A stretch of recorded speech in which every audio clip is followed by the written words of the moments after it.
Bem-vindos a mais um Sleep Talk da APM.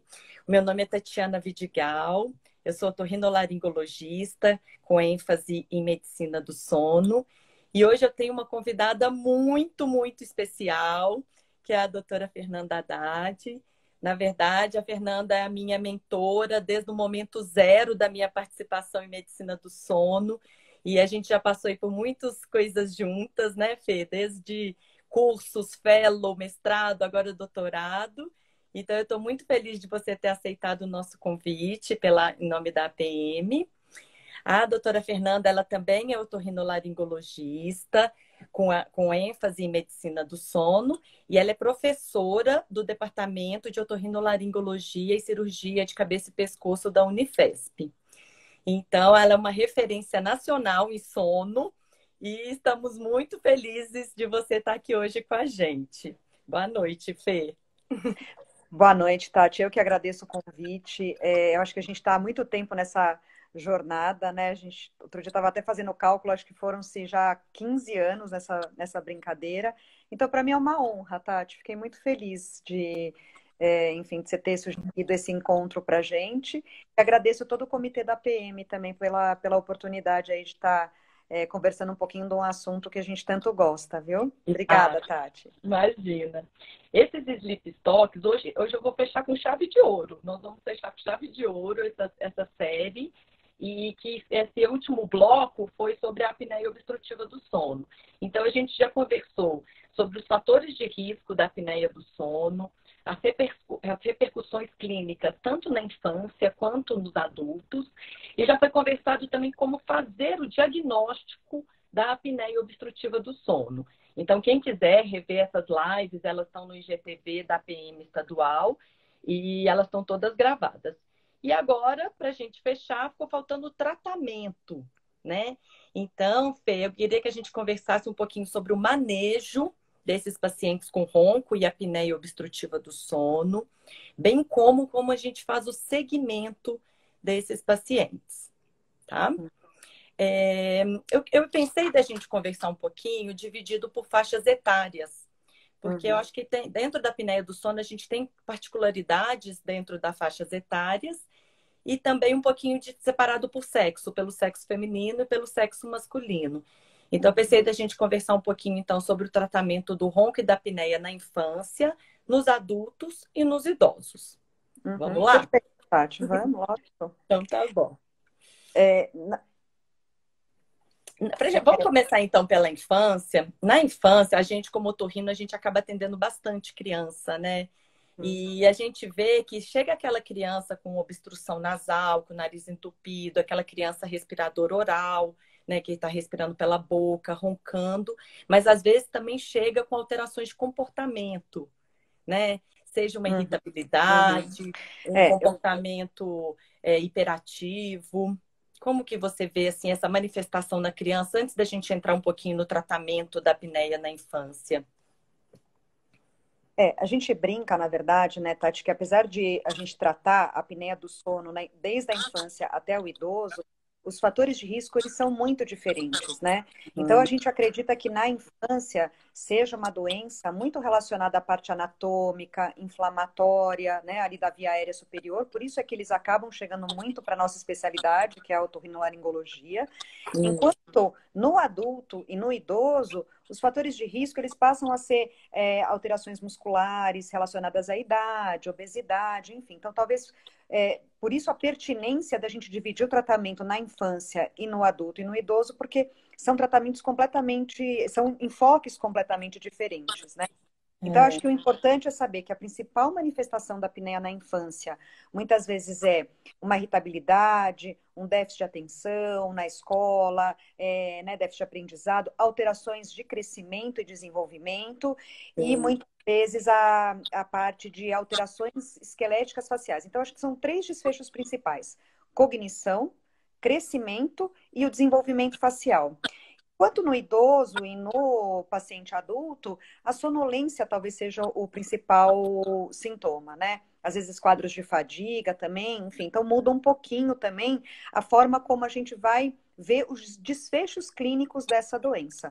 Então acho que basicamente na infância são esses 3: crescimento e desenvolvimento ponderoestatural, né, teoricamente, cognição e aprendizado e crescimento crâniofacial. Nossa, perfeito, Fê. E aí a gente, diante dessa criança, né, a gente acaba partindo para o exame físico. E no exame físico a gente acaba encontrando, então, alterações anatômicas, às vezes, ou não, né, que vai nos guiar para um tratamento. Então, eu queria realmente que você falasse agora um pouquinho, então, do que a gente pode fazer de tratamento na infância, seja o tratamento cirúrgico, como também o não cirúrgico aí com a parceria que a gente tem multidisciplinar dentro do sono. É. Então, tudo que a gente está falando de crianças que são teoricamente, né, assim, crianças que não têm nenhuma outra comorbidade ou crianças normais. Então, a gente também não pode esquecer um grupo de crianças que são as crianças sindrômicas, como síndrome de Down. Então, eu vou falar das crianças assim habituais, aquelas que não são sindrômicas, porque também o manejo ele vai ser um pouquinho diferente. Estou falando das crianças que chegam no dia a dia do consultório. Eu acho que a principal causa de ronco e apneia do sono na infância para essas crianças vai ser o aumento de tecidos linfóides, né? Então, da tonsila faríngea e da tonsila palatina. Então, da adenoide e da amígdala palatina. Por isso que, eminentemente, o tratamento ele acaba sendo, de primeira linha, um tratamento cirúrgico. Ou seja, eu preciso desobstruir essa via aérea, né? Para depois dar sequência nos outros tratamentos. Mas, muito importante, até o que você disse, Tati, é essa história da complementação. Então, não basta simplesmente desobstruir a via aérea. Eu preciso, a depender da idade que essa criança tem e das outras alterações, ver se eu não preciso associar uma fonoterapia, né? Se eventualmente essa criança ela não é uma respiradora oral, se eu não preciso reabilitar a parte muscular e respiratória, né, de motricidade orofacial dessas crianças, e às vezes associar um tratamento de ortopedia facial, de ortodontia, né, porque muitas delas já acabam tendo algumas alterações de desenvolvimento. Então, acho que a mais frequente é o palato ogival, né, a hipoplasia de maxila, e isso é facilmente tratado nessa faixa etária, diferente do adulto, onde a gente vai precisar ser mais intervencionista. Então, acho que a grande dica fica assim, não basta só desobstruir via aérea ou tratar do ponto de vista inflamatório, se for uma rinite, enfim, mas eu tenho também que fazer a reabilitação desses outros fatores. Então, é um tratamento muito multidisciplinar, né? Então, a gente fala da hipertrofia da adenoide da amígdala, mas não esquecer que nessa faixa etária, as crianças também, elas estão mais, principalmente as crianças menores, elas são muito suscetíveis a infecções de via aérea superior, infecções agudas de via aérea superior. Então, e eventualmente quadros alérgicos associados. Então, além do tratamento de via aérea, se houver uma obstrução, ser cirúrgico, não esquecer também de fazer um tratamento adequado para essas infecções de repetição ou, eventualmente, essas rinopatias que são tão frequentes nessa faixa etária, nessas faixas etárias também. Perfeito. Então, assim, realmente, quando a gente opera a amígdala adenoide, a gente vê que as crianças melhoram muito clinicamente, né? Tem família que fala que mudou o filho, mudou a criança, mas às vezes ela pode ficar com uma apneia residual. Então, eu acho que essa parceria, esse tripé, desobstrução da via aérea com fono e ortopedia facial, ou às vezes fazer a expansão da maxila, né, a gente consegue realmente finalizar esse tratamento das crianças e prevenir que seja um adulto com uma toração esquelética, né, de maxila, de mandíbula e no futuro. Então, a gente fala que as crianças respondem bem, né, ao tratamento.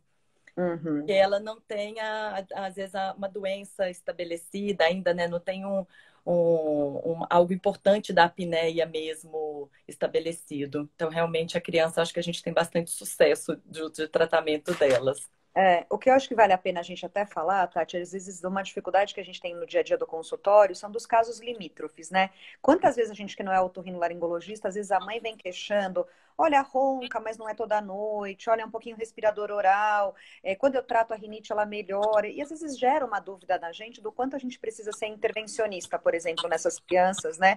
Então eu falo que é aí que os desfechos, eles são importantes. Então, mesmo em crianças, às vezes você tem uma alteração limítrofe que estejam desenvolvendo alguma alteração nesses 3 desfechos que a gente falou, é uma criança que está abaixo do peso ou da altura para a idade, ou é uma criança que está tendo dificuldade escolar, ou é uma criança que está desenvolvendo alguma alteração esquelética, a gente também precisa levar em consideração em relação ao tratamento. Então, acho que é importante, né? Porque às vezes vem aquela criança clássica com uma amígdala hipertrófica, uma adenoide gigante, e que tem, na verdade, toda a indicação, e outras crianças que são limítrofes e que a gente precisa acompanhar muito de perto e ser bem ponderado, às vezes, na indicação de tratamento, né? Então, tá de olho nesses desfechos.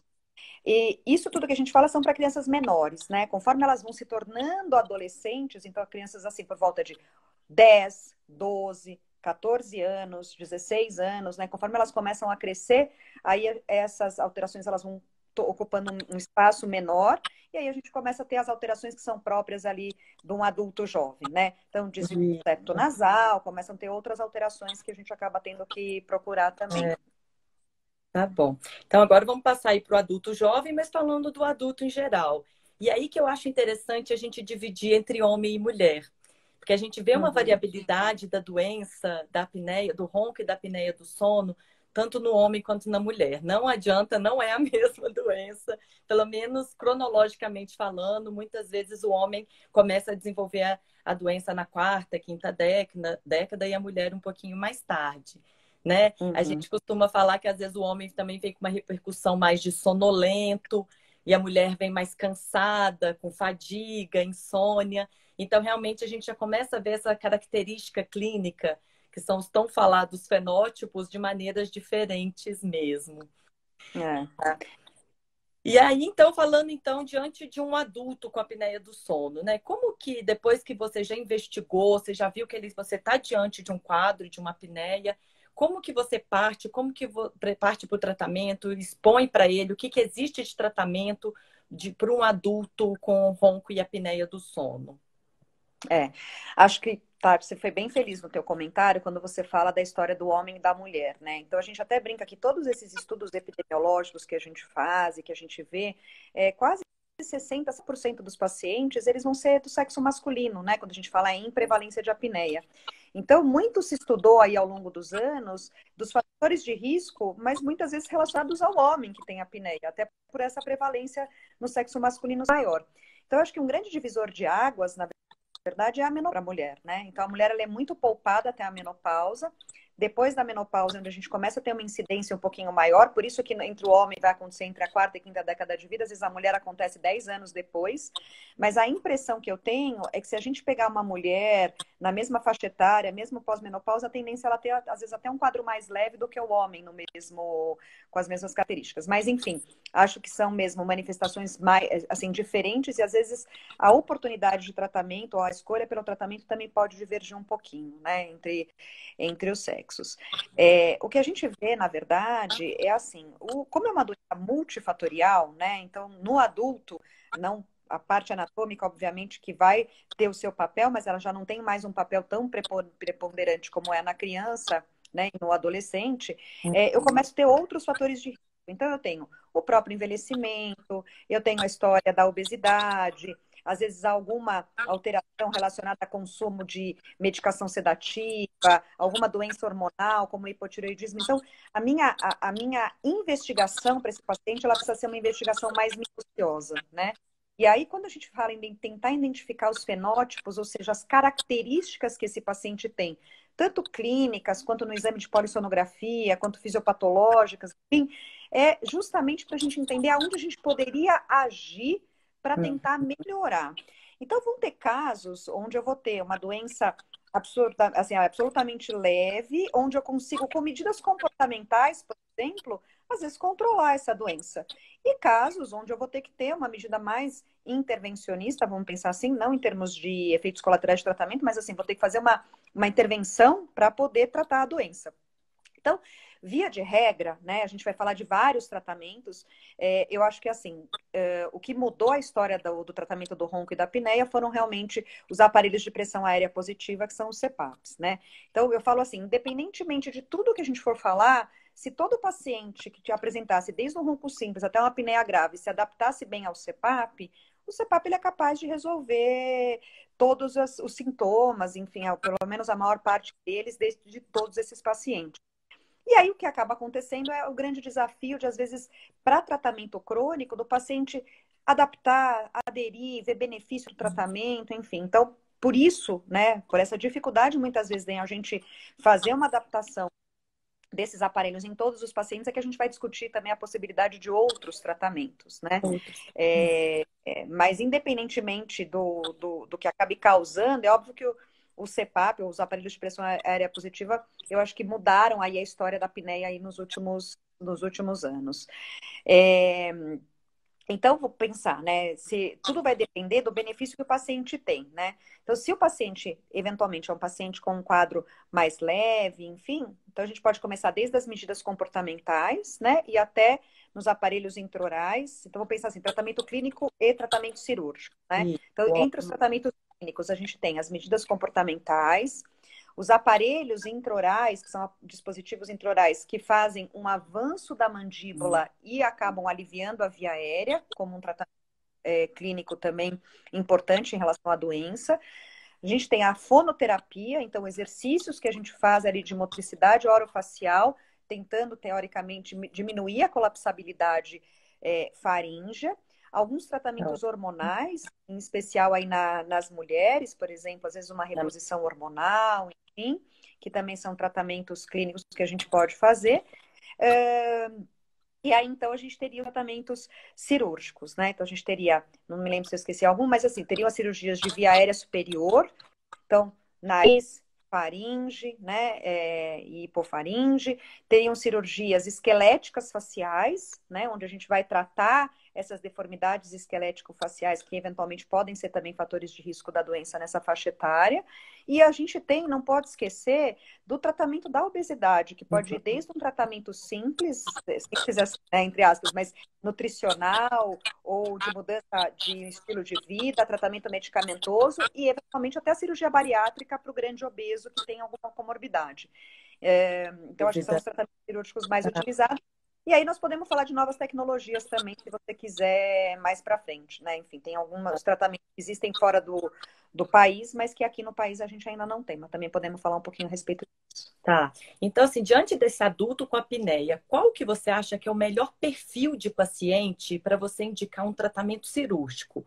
Independente se ele tem uma apneia leve, moderada ou grave, né? Vai chegar um perfil de paciente que você vai decidir se vai ser um tratamento cirúrgico ou clínico. Como que você decide isso? Olha, Tati, na verdade, eu falo assim, para o paciente, a principal característica que eu acredito que o paciente precise ter para passar por um tratamento cirúrgico é ter alguma alteração passível de correção cirúrgica, né? Então, eu falo assim, a cirurgia ela trata muito a anatomia, né? Então, se eu preciso encontrar alguma alteração. Então, se é um paciente que tem um desvio do septo nasal importante, ou tem uma amígdala hipertrófica, ou tem uma amígdala lingual aumentada, ou tem uma deformidade crâniofacial, fica mais fácil para a gente poder indicar esse tratamento cirúrgico. Agora, eu acho que o grande ponto do tratamento cirúrgico é a gente estimar o quanto esse paciente, de fato, pode se beneficiar com esse tratamento. Então, o que a gente vai ver assim, em termos gerais, é que muitos desses procedimentos cirúrgicos, eles podem aliviar a doença, podem melhorar uma adaptação do CPAP, né? Ou podem facilitar, às vezes, o manejo de um outro tratamento. Mas eu tenho que lidar com a possibilidade que alguns pacientes que passam por tratamento cirúrgico nessa faixa etária vão manter um quadro, uma apneia residual e que eventualmente eu vou precisar tratar, né, de forma coadjuvante com algum outro tratamento. Então, eu acho que o grande quesito é esse, é você ter alguma coisa passível de correção cirúrgica e, eventualmente, lidar com a expectativa, dependendo dos outros fatores de risco que o paciente tenham, né, do quanto ele vai ter de benefício com esse tratamento. Então, se você me perguntar, um paciente jovem que tem uma alteração anatômica importante, né, e que eventualmente não tenha outras, né, não obeso, ou, enfim, talvez seja o paciente que melhor responda quando eu vou pensar teoricamente, uma cura, uma melhora significante da doença, né? E não esquecer do benefício, às vezes, do tratamento de via aérea, seja cirúrgico, seja clínico, na adaptação dos outros aparelhos. Então, como coadjuvante para adaptar um CPAP, como coadjuvante para melhorar a eficácia de um aparelho intraoral. Então, existe esse papel. De todas as cirurgias, a cirurgia esquelética facial, ela é a que tem melhores resultados, principalmente nos pacientes mais graves, mas eu, Fernanda, fico confortável de indicar esta cirurgia em pacientes com deformidade dentofaciais. Então, é assim que a gente acaba manejando. Se é um paciente com apneia que tem uma deformidade esquelética importante, ele pode ser submetido a um tratamento cirúrgico né, esquelético facial, independentemente, vamos pensar, dos outros fatores de risco ou de gravidade. Perfeito. Eu acho que super importante que cada vez mais a gente quer melhorar o manejo desses pacientes, né, com ronco e com apneia. E eu acho que eles precisam participar da decisão, né? Claro que não são todas as opções para todos os pacientes, a gente está cada vez mais personalizando esse tratamento para cada um, mas a gente consegue mostrar para o paciente qual o melhor caminho e ele nos ajuda participando sempre com a expectativa que a gente pode mostrar com esse tratamento, né? Então, realmente, aí o desvio de septo, quando ele é obstrutivo, ele é muito bem-vindo de ser desobstruído para melhorar uma adaptação de CPAP ou de aparelho intraoral, né? As cirurgias de faringe também, cada vez mais com técnicas mais diferentes, que tentando mostrar cada vez um resultado melhor. Então, acho que isso é muito interessante. A cirurgia esquelética também. A Isso. obesidade, eu acho que a gente nunca pode esquecer dela, né? Porque ela está muito interligada à apneia do sono, ao mesmo tempo que a obesidade leva à apneia do sono, e o paciente também que dorme mal por ter apneia do sono também piora a obesidade. Então fica nesse ciclo e a obesidade realmente está quase virando uma epidemia de tantos obesos que temos por aí, associados também à síndrome metabólica. Né? Então, eu acho que eu queria até que você comentasse um pouquinho como que você vê, por exemplo, quando um cardiologista te encaminha um paciente devido a uma arritmia, devido a um evento cardiológico, como que você faz esse manejo dessa expectativa de melhorar o desfecho cardiovascular junto com devido à apneia do sono? Olha, Tati, é assim, na verdade, quando o paciente ele vem sintomático, é um paciente mais fácil da gente manejar, né? Então, por exemplo, se ele vem do cardiologista, mas é um paciente que ele já tem uma comorbidade cardiovascular e é um paciente que tem sintomas típicos da doença, da apneia, por exemplo, um paciente que ronca ou tem outros fatores de risco como obesidade, ele é um paciente que facilmente a gente vai tratar a apneia e vai provavelmente melhorar esse desfecho cardiovascular. Eu acho que a grande dúvida que a gente tem ainda é que muitas vezes esses pacientes eles vêm, né, às vezes com uma arritmia, enfim, às vezes tem um quadro leve, às vezes apresentam até dificuldade para tratar a apneia e às vezes a gente fica nesse impasse. Mas assim, de regra, eu teoricamente acredito que para desfecho cardiovascular, os estudos são bem robustos, sabe, em relação à parte do tratamento da apneia no geral. Então, se o paciente ele já tem uma comorbidade cardiovascular instalada, eu vou fazer de tudo para tentar tratar a apneia. Não quero mais um fator de risco em relação a isso, né? Então, eu acho que a gente tem que ter esse cuidado. Então, quando eu vou escolher um tratamento, o que eu tenho que levar em consideração, né? A faixa etária do paciente, a gravidade da doença, o impacto que essa doença está trazendo na qualidade de vida do paciente, porque o que vai fazer ele tratar, muitas vezes, é a melhora dessa qualidade de vida, é isso que o paciente ele vai acabar enxergando em relação a isso. Se ele já tem uma comorbidade instalada, né? Quais são os fatores e qual é a motivação? Porque dependendo da motivação dele, a gente pode escolher, às vezes, um ou outro tratamento. Então, às vezes, o mesmo paciente, ele pode ter indicação de mais de um tratamento e ele ajuda a gente a escolher por onde a gente vai começar. Então, qual que é o melhor tratamento? Exato. Aquele que o paciente vai fazer. Esse é o melhor tratamento, né? Então, a gente tem que discutir essas possibilidades com ele também. Bom, então a gente sabe então aí que a gente já falou que tem cirurgias de nariz, de faringe, esqueléticas. A Fernanda comentou também da cirurgia bariátrica, que às vezes é indicada. No Brasil, a gente ainda não tem o estimulador do nervo hipoglosso, mas é algo que ainda é falado, que já é feito na Europa e em todo o hemisfério norte. Então, eu acho que é só a título de curiosidade, é um estimulador, né, que inerva, que vai realmente mexer no nervo hipoglosso, na língua, tentar realmente sincronizar com a respiração e resolver também os eventos apneicos. Né? Mas ainda isso não é nossa realidade. A gente tem as placas de avanço mandibular, que é o aparelho intraoral feito pelos dentistas do sono, E também temos os outros tratamentos não cirúrgicos, como a fonoterapia, a reposição hormonal, tratamento do refluxo. E agora eu também gostaria, então, da gente chegar no CPAP, né? Porque, por exemplo, acabou de chegar uma última pergunta aqui, foi falando, estou com apneia avançada. O CPAP é o único tratamento? Né? Que você também já comentou que o CPAP trata todos os tipos de apneia. A gente já falou que ele não é o único, mas ele é um tratamento muito importante. E hoje em dia a gente precisa, ele tem tecnologias que nos ajudam também a fazer esse segmento importante se o paciente realmente melhorou a apneia do sono.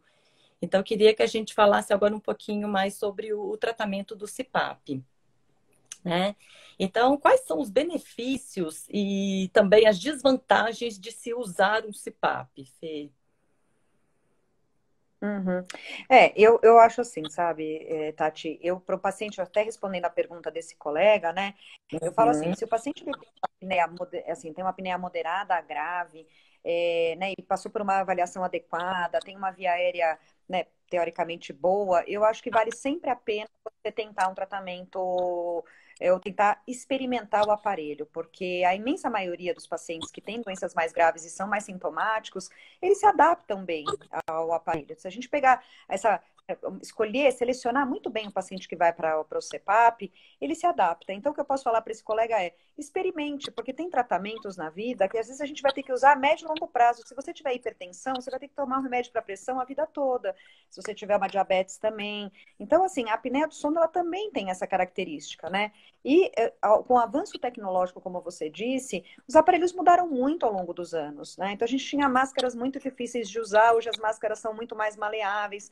Então eu falo que tem que tirar um pouquinho essa pré-resistência, às vezes, do paciente ter. Eles sempre me perguntam, vou ter que usar isso a vida inteira, né? Daí eu ainda brinco, eu falo, poxa, você é descrente com a medicina, acho que a gente ainda vai inventar algum tratamento que seja diferente disso, mas ainda hoje é um dos melhores tratamentos. Então, se o paciente ele tem uma apneia grave, eu tento insistir, a gente tenta pelo menos experimentar, porque se esse paciente ele conseguir adaptar bem, né, teoricamente ele estaria bem. Agora, se esse mesmo paciente ele tem, por exemplo, alguma alteração anatômica muito importante, por exemplo, uma amígdala muito hipertrófica, ou tem uma alteração esquelética muito importante, eu posso até chegar para ele e falar, olha, tudo bem, estou entendendo, não quer usar o CPAP, nós podemos tentar um tratamento cirúrgico, amenizar essa doença e, eventualmente, se sobrar alguma coisa residual a ponto de o do paciente ainda ser sintomático, às vezes associar a outros tratamentos. Então, assim, não, o CPAP não é o único tratamento para a apneia do sono, embora ele seja mais efetivo quando o paciente utiliza corretamente, né, e de forma satisfatória o aparelho. E a gente precisa ver quais são os fatores de risco, porque se esse mesmo paciente que não se adaptou ao CPAP, por exemplo, ele não tiver nenhuma alteração obstrutiva em via aérea e nem esquelética facial e for um super obeso, talvez a minha segunda linha de tratamento seja alguma coisa relacionada à obesidade. Então, assim, não adaptou ao aparelho ou não quer o aparelho, a gente vai olhar para os fatores de risco, para os critérios polissonográficos em relação à queda da oxigenação, fragmentação do sono e fatores, tentar escolher qual seria o tratamento que ele talvez tivesse uma chance, né? Então é isso, você tentar caracterizar os pacientes para que a gente consiga, teoricamente, alinhar os tratamentos de forma mais satisfatória. É porque eu acho que acaba chegando o paciente para a gente no consultório e falar, ó, não quero mais essa modalidade de tratamento, quero tentar outra, né? Então, é isso que vai de encontro. Uhum. Então, se tem alteração anatômica que justifica uma cirurgia, é muito bem-vindo a gente fazer um tratamento cirúrgico. Ou tentar mudar para um aparelho intraoral, se Uhum. isso permitir, né? E sempre lembrando realmente da cirurgia da obesidade. Então, quando o paciente participa dessa decisão, eu acho que realmente isso está tudo certo. Mas continuando aqui um pouquinho no CPAP, tem outras perguntas que falam o seguinte, de como aliviar o desconforto no ouvido ou nos seios da face, que também sente a garganta seca e congestão nasal, e também essa parte de adaptação também. E eu acho que é muito importante os programas de educação que as fisioterapeutas fazem junto com a gente, né? Então, assim, medicina do sono a gente não faz definitivamente sozinha, tanto as fisioterapeutas, quanto as fonoaudiólogas, quanto os dentistas, a gente realmente é um time, eu costumo falar que realmente é um time para esse paciente realmente conseguir ter esse desfecho livre da apneia, né, tratando a apneia do sono. Então, eu acho que muito a fisioterapia ajuda, né? Mas o que a gente pode falar quando esses pacientes têm esses desconfortos, esses, digamos que, efeitos colaterais, assim, do CPAP? Uhum. Eu brinco que eu acho que os efeitos colaterais nasais, eles são bem importantes, né? Principalmente no começo do uso do aparelho, Tati. Então, de novo, falar para vocês que, eventualmente, o tratamento cirúrgico, ele, né, teoricamente, ele às vezes não é um tratamento que vai ser curativo, mas ele tem um potencial coadjuvante. Então, esses pacientes que estão muito sintomáticos do ponto de vista nasosinusal, eles merecem uma avaliação mais detalhada, né? Se a gente não tiver nenhuma alteração anatômica, for um processo inflamatório pelo uso do CPAP mesmo, porque essa mucosa nasal, a mucosa orofaringe, ela tem que se acostumar com esse volume de ar que vai entrar diretamente, mesmo hoje em dia os aparelhos tendo umidificadores. Então a gente intensifica o tratamento clínico, né? Usa solução salina, às vezes usa alguma medicação que diminua o processo inflamatório nasosinusal, como os corticoides de ação local, faz algum tratamento para rinite alérgica. Acho que intensificar o tratamento nasal, ele vai fazer com que os pacientes tenham menos efeitos colaterais, né? E, eventualmente, descartar que esse paciente ele tem alguma insuficiência de válvula, a gente falou do desvio, mas insuficiência de válvula nasal, enfim, alguma patologia nasal que possa estar colaborando com esse quadro. Então, a gente sabe que muitos pacientes, às vezes, começam a utilizar o aparelho e, às vezes, não fizeram uma avaliação adequada dessa região. Então, acho que precisa, principalmente nesses espaços, fazer uma avaliação nesse sentido.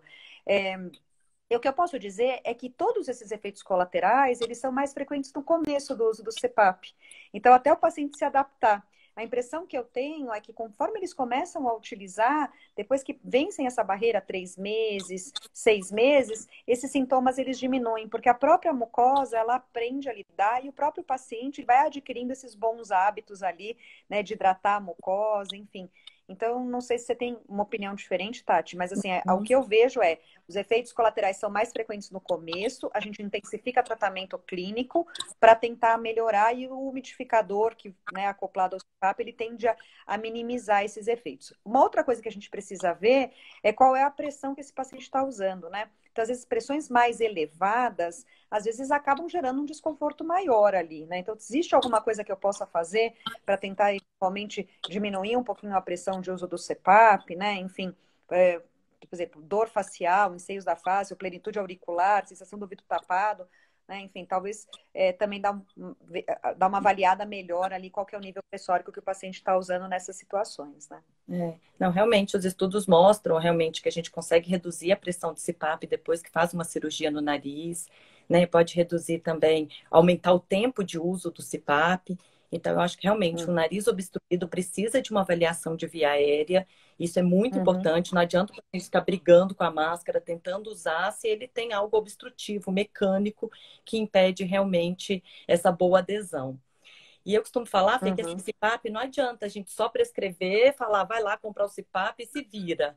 Né? CPAP exige, a gente precisa começar uma dessensibilização no consultório, né? Desmistificando o que é realmente o CPAP. E precisa orientar que que ele precisa começar uma adaptação. E essa adaptação pode ser que vai demorar um mês, pode ser que vai demorar uma semana, tem pacientes que demoram um pouquinho mais. E a gente precisa continuar acompanhando esses pacientes, né? Porque por mais que eles fiquem, às vezes, bem aderidos ao tratamento, eles têm uma chance de largar, às vezes, o CPAP depois de um ano, por exemplo, de uso. Então, é um tratamento que a gente precisa estar sempre em cima. E foi diante disso, né, que a gente fez agora, a gente está lançando uma diretriz junto com a ABMS, que é a Associação Brasileira de Medicina do Sono, e essa diretriz que foi liderada aí por você, para a gente realmente ver esse segmento do uso dos pacientes. Eu acho que isso é muito importante, tanto junto com a CBHPM, com a AMB, e não dá para ficar sem esse segmento. Então, eu queria também que você falasse um pouquinho sobre isso. Eu acho que a Fê caiu aqui da ligação, da live. Eu vou chamar ela aqui de novo. Só um minutinho. Tá. Enquanto ela não volta, foi uma pergunta que teve aqui, foi em relação também ao CPAP na infância. Ele não é nossa primeira opção, mas existem algumas indicações, né? Principalmente pacientes com desordens neuromusculares, em que precisa, às vezes, também até mesmo de um BIPAP. Deixa eu só dar uma olhadinha para ver se a Fernanda voltou. Acho que ela ainda não voltou por aqui. Deixa eu ver onde que ela está. É, eu acho que é importante, né, quando a gente fala aí do CPAP, porque dessa diretriz, desse acompanhamento, porque nos relatórios que a gente tem de cartão de memória do CPAP, a gente consegue ver vários parâmetros, né? Eu falo que é um privilégio a gente ter essa oportunidade da gente ter uma opção de ver se o paciente usou noite a noite o CPAP, se está tendo evento residual, se está tendo fuga de ar, se está tendo evento obstrutivo, se está tendo evento central, que os aparelhos mais novos nos ajudam.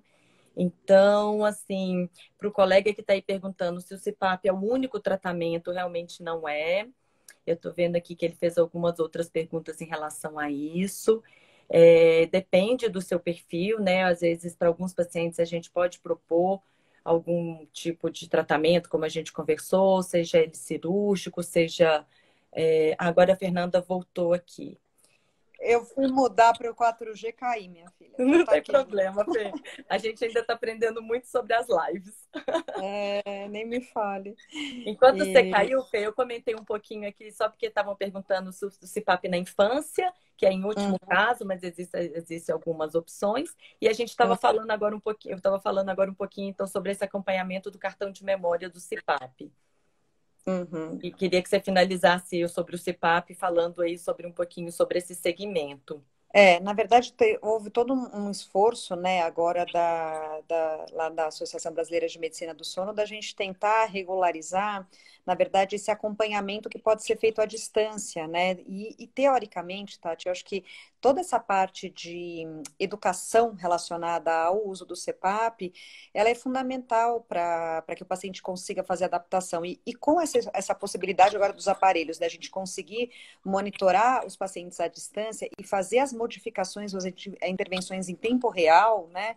Eu acho que isso fez com que existisse uma facilidade em relação à comunicação, à intervenção. Então, esse documento que você está citando, que está disponível no site da ABS, da BMS, ele vai tentar, teoricamente, trazer uma diretriz, um norte de como esses pacientes eles podem ser acompanhados, né? Então, você teve a oportunidade de conduzir esse trabalho, enfim, então acho que a equipe toda está aí, tá de um super parabéns aí pela diretriz que foi feita, enfim, então acho que é isso, acho que a gente está ao longo dos anos tentando melhorar, né, esse desfecho do uso do aparelho em todos os quesitos, em tecnologia, em acompanhamento, entendendo um pouco melhor a doença, né, entendendo quais são os pacientes que se beneficiariam com o uso do aparelho, de fato, que precisam usar. Então, acho que é isso. Tá. Fê, vou dar uma olhadinha então aqui agora nas perguntas que a gente recebeu aqui agora na live, tá? Uhum. Perguntou, em criança com baixo peso e no limítrofe inferior da estatura, a partir de qual idade está indicada a cirurgia das tonsilas palatinas e faríngeas? Eu brinco, né, Tati? Não é o baixo peso e a baixa altura que vai indicar a cirurgia, né? Eu preciso ter uma concordância, porque existem outras causas para crianças que têm baixo peso e que têm baixa estatura, né? Eu brinco e falo assim, se concomitantemente essa criança ela for uma respiradora oral, tiver uma hipertrofia adenomidaliana, enfim, óbvio que a gente vai fazer essa intervenção e se ela mantiver nesse padrão, nós temos que pesquisar outras causas, né? A gente sabe que é um dos desfechos, mas nem toda causa de baixo peso e de déficit de altura vai ser a história do ronco e da apneia. A faixa etária com que você pode fazer a cirurgia, na verdade, Tati, ela é muito variável, vai depender do grau de sintoma que esse paciente tem, né, e dessas alterações, essas comorbidades ou essas alterações que são desencadeadas pelo quadro respiratório. Então, eu tenho crianças, às vezes, até pequenas, de 2 aninhos, que às vezes a gente tem que intervir. Via de regra, o tecido linfóide, ele tem um pico de crescimento, né, que vai dos 2 aos 4 anos de idade, daí ele entra num processo processo de involução, habitualmente a gente prefere operar crianças maiorzinhas. Então, se eu estou acompanhando uma criança pequenininha, que eu acho que não está tendo nenhuma repercussão, às vezes a gente consegue controlar clinicamente até ela ter uma idade um pouquinho maior para operar. Mas se eu já estou vendo nitidamente que mesmo uma criança pequena, ela está tendo alguma consequência maior, a gente vai intervir e sempre tem que dizer para os pais, embora hoje com a tecnologia a adenoide recidive muito menos, mas que pode existir uma recidiva e eventualmente a gente tem que reoperar num futuro, né? Hoje, como a gente faz a cirurgia por vídeo, enfim, acho que a chance de recidiva diminuiu, mas se eu for operar muito pequena, o alerta que eu preciso dar é só isso, olha, pode acontecer de recidivar. Não sei se você faz alguma coisa diferente. Não, não, tudo igual, Fê, com tudo Uhum. super, concordo com tudo isso, maravilha. Tem outra aqui também sobre desvio de septo, deixa eu ver aqui. É, se o tratamento cirúrgico do desvio de septo só é feito se a apneia do sono for confirmada por polissonografia ou existem outras indicações clínicas? Então, de novo, né? A gente até. É a mesma situação que eu falei agora em relação à parte da amígdala. O principal sintoma que o desvio de septo dá, quando o paciente ele percebe, é obstrução nasal. Então, a imensa maioria dos pacientes que eu recebo no consultório, eles vêm com queixa. Olha, meu nariz entope, eu já fiz vários tratamentos, eu respiro de boca aberta, eu tô roncando também. Mas a queixa primordial é um quadro de obstrução nasal, né? Ou um quadro de respiração oral em decorrência disso. Então, não, eu não preciso ter a polissonografia, não preciso ter ronco, não preciso ter para indicar a cirurgia. O que eu preciso ter é um sintoma clínico que eventualmente seja refratário a um tratamento clínico, se ele couber neste paciente. Então, resumindo, se for um desvio muito obstrutivo e é um paciente que não tem doença inflamatória, às vezes a gente examina e eventualmente já indica a cirurgia. Se é um desvio, às vezes ou não tão obstrutivo, ou um paciente que não tem sintoma clínico, né, ou que tem uma doença inflamatória, enfim, às vezes a gente faz algum tratamento anterior. E aí a não resposta ao tratamento é que às vezes faz com que a gente indique. Então, não preciso ter ronco e apneia para indicar cirurgia nasal. Pelo contrário, a imensa maioria dos otorrinos cansam de operar nariz, às vezes nem Exato. tem um distúrbio respiratório associado. E É, o que precisa saber é que a gente vai operar o nariz e que muito provavelmente não vai resolver o ronco e a apneia. Isso sim, né? Então, saber que o tratamento nasal no paciente com ronco e apneia, muitas vezes, né, na imensa maioria, ele vai ser coadjuvante. Ou eu vou fazer uma fonoterapia depois, ou vou usar um aparelho intraoral, ou eu vou adaptar um CPAP, mas a cirurgia nasal isolada, ela é bem limitada, tem questão de controle de ronco e apneia. ah. E tem mais uma também em relação à fonoterapia, que é a terapia, né, orofuncional, que é o que a gente hoje em É. dia, o Brasil ele é bastante pioneiro nessa área, e quanto que essa fonoterapia pode ajudar desde da infância, como a gente comentou, mas também nessa adaptação dos dispositivos de aparelho intraoral e de CPAP também. O que você me fala um pouquinho sobre a fono, Fê? A fonoterapia na infância, né, Tati, acho que era uma coisa bem já até clássica e consagrada, né? E até a gente veio muitos anos achando que a fonoterapia funcionava bem na infância e talvez falando né, da parte ali faríngea, vamos pensar orofaringe. E no paciente disfágico. Mas essa parte do distúrbio respiratório no adulto foi uma coisa bem recente até, né? Então, quais são os pacientes, teoricamente, na infância, no respirador oral? Ele é um tratamento que já está bem estabelecido na literatura. Então, habitualmente, a gente até como otorrinolaringologista já acaba até encaminhando com uma certa frequência esses pacientes para uma avaliação. E no adulto, né, eu acho que os principais resultados eles estão associados a pacientes que têm doenças mais leves, enfim, porque a fonoterapia ela teria um papel, às vezes, até preventivo em relação à doença. Então, se eu pensar que eu faço atividade física para melhorar minha flacidez muscular, a fonoterapia também teria um papel preventivo nesse sentido. Agora, existem trabalhos mostrando também o papel da fonoterapia na adaptação do CPAP.